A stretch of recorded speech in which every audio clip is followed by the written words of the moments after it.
Ever since the proposed balance changes got announced, Reddit has been mass-producing threads complaining about Cyclones, Zerg, Protoss, Terrans, Banelings, Hydras, and everything that is just balance-related in general. Though there also was one question that kept coming back and had very little to do with balance, and that was the following. Why is there so much secrecy and NDA surrounding the patch and balance, and in what way does that help the game?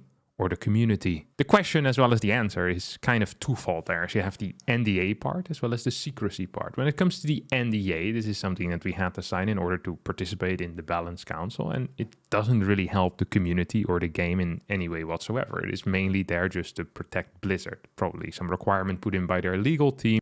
Now, the secrecy doesn't really come directly from the NDA. The NDA doesn't cover majority of the things. We could share what we're working on. We could share what we're doing. We could share who's in there as well. All of that would be completely fine. I think what the NDA did indirectly is that it kind of created a hyper awareness of what you were sharing and what you weren't. And I think especially at the start, I myself was always kind of erring on the side of caution there, because we had just recently established a good relationship, a good working relationship with Blizzard, in which we actually had some minor influence over what was going on in the game. We could, impact some changes.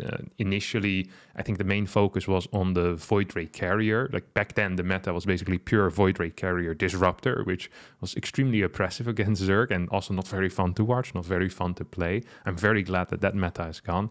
So I think people really felt a responsibility in a way to kind of self-censor out to the public in order to keep that working relationship with Blizzard intact. Even if Blizzard hadn't really asked for that at all, we kind of created a culture in which whenever someone would ask someone, the main response most of the time would be, sorry, can't share that. That is under NDA, just to make sure that, you're always on the correct side of things. I think that pendulum has swung too far in one direction, where there's almost no direct communication from people that are in the Balance Council to the more general community of StarCraft 2.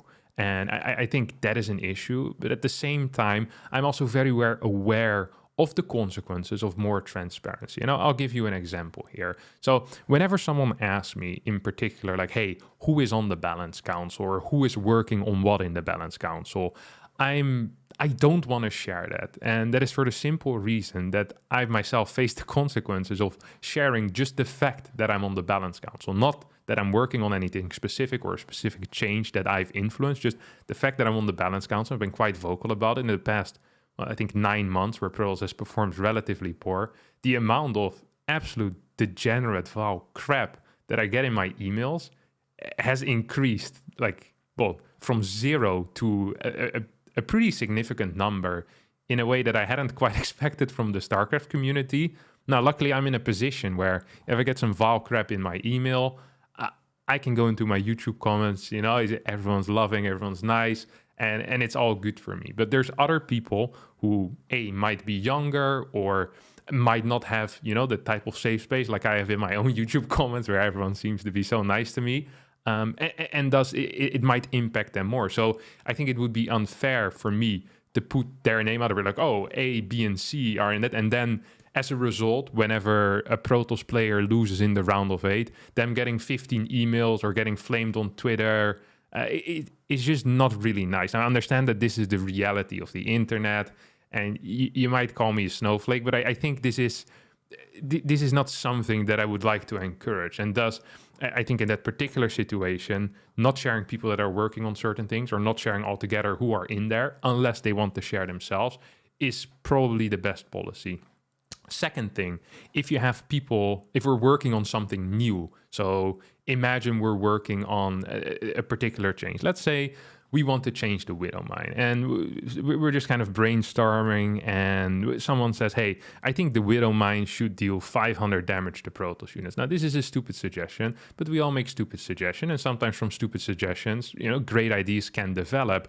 If then later on that specific quote gets revealed to the general public, I think that person would get flamed a lot, or is like, oh, they're completely clueless. Why would they try to make the Widow Mine do 500 damage against Protoss? That sounds idiotic, blah, blah. I think it just kind of creates a bad atmosphere where either where personal opinions get leaked to the general public or just kind of spitballing ideas. I think this should almost always be done in private. And I think transparency there would influence that in a negative way. If every single time that you put out a stupid idea, you're going to get completely flamed the crap out by the community, you're also not going to be putting out your good ideas anymore. And I think that would be a very negative development because honestly, majority of the ideas that people have are all complete garbage. That counts for my ideas, that counts for the ideas of the community. There's very little people that have a majority of good ideas when it comes to balance. Like I myself in the past 3 months can think of 15 ideas that I've typed out to other people, and within 5 seconds of me telling them, they've managed to completely shut it down and explain to me why it's the dumbest thing they've ever read.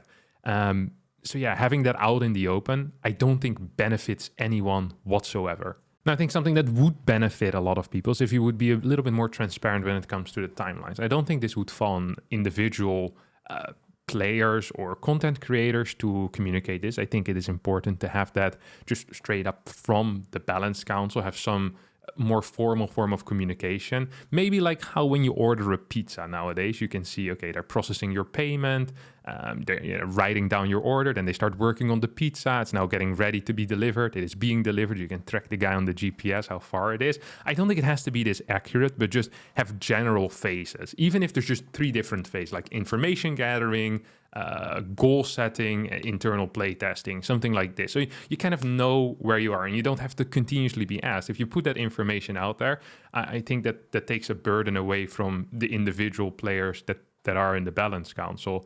And another thing is that the thing that I myself have done very poorly is that whenever people have asked me more broad questions like, hey, what do you think about the Protoss versus Terran balance? And are you guys looking at the late game as it is right now, very Terran favored? Hypothetical, of course, don't worry, Terran players. I could say, sorry, NDA, but I think there's nothing really wrong there with sharing. Yes, we're looking at different options, and we see some issue with the disruptor maybe possessing a bit too much power, and I would like to figure out a way to shift that somewhere else. That way you also kind of can get the community to maybe try and help with some of those solutions. A lot of the time, like I said, majority of the solutions that are suggested are real hot garbage. That maybe there's going to be a nugget of wisdom or something that a derivative product of later can actually be useful in a balance change. So I think that is something that can be improved. That both of these things really, I also think, should maybe come more from a more formal place rather than having individual players or content creators responding to these types of questions on their stream. I think it might be wise that if a goal has been set, that goal then gets communicated to the world. But once again, if that goal then ends up changing due to some type of developments in the game or in the meta, it feels very weird to pull this back. So even here, I'm just not entirely sure, where the line is and how to progress here. It just feels very difficult. The one thing that I do know for sure is that the communication out of us as a Balance Council during this PTR phase has been piss poor. And then specifically when it comes to explaining the certainty we had on certain changes. So this entire package of changes just got announced as one, a massive list of crap basically. But there were certain changes that people felt much more comfortable with and that we perhaps discussed for longer already, and other changes that for some people in there they came kind of out of the blue as well and were much more experimental. For example, the Cyclone is much more experimental than the +2 melee thing for the Banelings is, for example. These two are not comparable on how certain it is that they're going to make it in. However, in the past, whenever a PTR got announced, pretty much the majority of the things in the PTR always ended up getting into the patch. The fact that we didn't properly communicate that this time it is different, and yes, there's going to be a lot of changes. This is a real testing phase. This is not how it has been in the past. But that hadn't been communicated properly by any of us, really.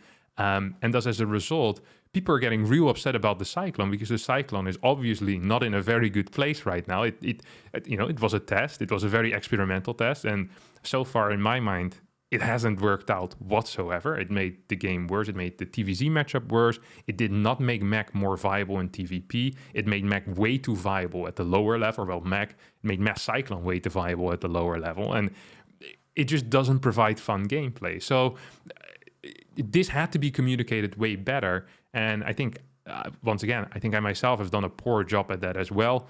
Rather than really trying to stress that these are proposed balance changes and that we're very open about it. For some reason, I thought that everyone would understand, well, it's a test phase. I want people to test it. It's all going to be good. But it obviously hasn't been all good. If 80% of a community doesn't understand the message, there's something wrong with the message and not with the community. So I think in general, the communication around the patches, just on why individual changes are being put in, the confidence level in those individual changes that are being put in, and how fluid all of these changes still are. I think these are important things for us to communicate to the community once a PTR or once a testing phase goes live.